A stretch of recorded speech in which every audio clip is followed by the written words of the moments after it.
अभी बाद 10 साल के बाद आप देखोगे कि हिंदू मुसलमान बन जाएगा और मुसलमान हिंदू बन जाएगा ना।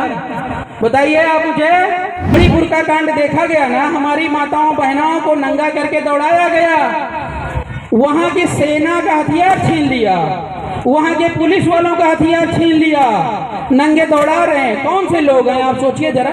जब हमारे बिहार के लोग बाहर जाते हैं कहीं पर भी तो उनको बिहारी और बिहारी कहकर अपमानित किया जाता है ना। ये बात आपने तो सुना होगा।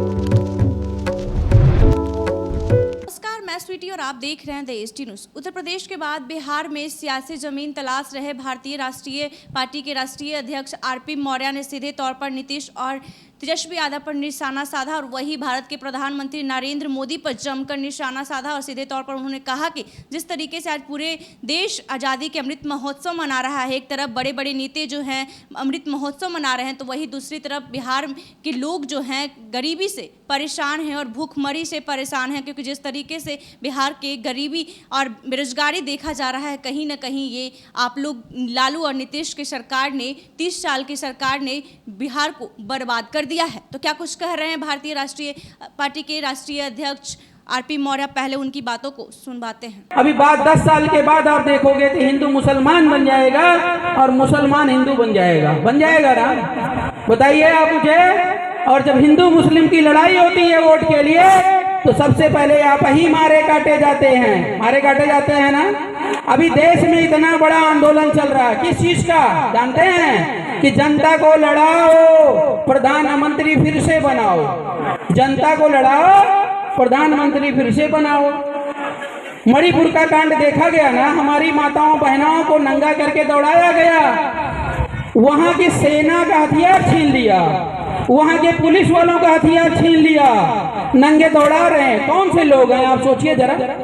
कौन से लोग हैं जो इस देश को अपने मुट्ठी में रखे हुए, कंट्रोल में रखे हैं? आपकी एक नहीं चलती है और उनकी सब चलती है। अभी यहाँ पर नरेंद्र मोदी का कोई कार्यक्रम होता या उनसे जुड़े हुए व्यक्ति का कार्यक्रम होता तो परमिशन लेने की जरूरत नहीं होती, लेकिन हमको परमिशन लेने की जरूरत होगी, उनको रिटर्न देने की जरूरत नहीं होगी। तो ये बात आपको पहचानने की जरूरत है कि कौन से ऐसे लोग हैं जो देश में काले अंग्रेजों की तरफ आप पर जो है जमा कर अपनी हुकूमत बैठे हैं। अगर आप लोगों ने उनको नहीं तोड़ा, आप लोगों ने उनको नहीं पछाड़ा, तो निश्चित तौर पर मैं बता रहा हूँ सालों साल तक आप 15 अगस्त मनाते रहिए, कभी आपका न देश आजाद होगा, न कभी देश का कर्जा उतरेगा, न कभी आपको अधिकार मिलेगा, न कभी सम्मान मिलेगा। ये मैं गारंटी के साथ कह रहा हूँ। मिशन के लिए हम लोग तिरंगा यात्रा निकालेंगे यहाँ से जहानाबाद के लिए। एसडीएम ने सीधे नोटिस निकाल रखी है कि किसी को तिरंगा यात्रा निकालने की परमिशन नहीं है। अभी कुछ दिन पहले उपद्रव हुआ था, तो उपद्रव हुआ था उसकी जिम्मेदार तुम हो कि मैं हूँ? बताइए आप मुझे। अच्छा, मैं एक अच्छा नागरिक हूँ और मैं भारत माता के नाम पर या इस देश के नाम पर तिरंगा यात्रा निकाल रहा हूँ तो मुझे परमिशन नहीं मिल रही है। कौन सी आजादी है मुझे बताओ? 75वीं कि 77वीं कि 78वीं कि हम कह रहे हैं 1100वीं आप मना लीजिए, तब भी ये देश में आप आजाद नहीं है। मैं अपनी बात कर रहा हूँ, आप भी जा करके देखिए, अभी यही हाल होगा। बताइए हम किससे लड़े? डीएम से लड़े, नीतीश कुमार से लड़े कि भारत देश के प्रधानमंत्री से लड़े? भारतीय संविधान लिखा हुआ है, लेकिन उसके ऊपर बैठे हुए लोग इस देश के संविधान को चलाना ही नहीं चाहते।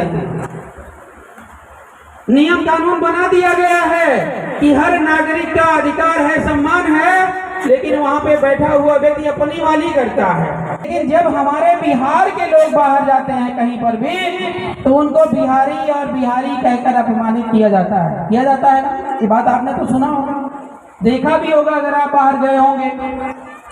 तो आप सोचिए कि क्या ऐसी वजह है जो स्पेशली बिहार को, बिहार जैसे हम कहते हैं नहीं, भारत को भारतीय कहते हैं, जापान में रहने वाले को जापानी कहते हैं, तो हम बुरा नहीं मानते हैं। लेकिन अगर बिहार में रहने वाले को हमने बिहारी कह दिया तो आप भले बुरा मत मानो, लेकिन सामने वाला यही सोचता है कि मैंने इसको गाली दे दिया।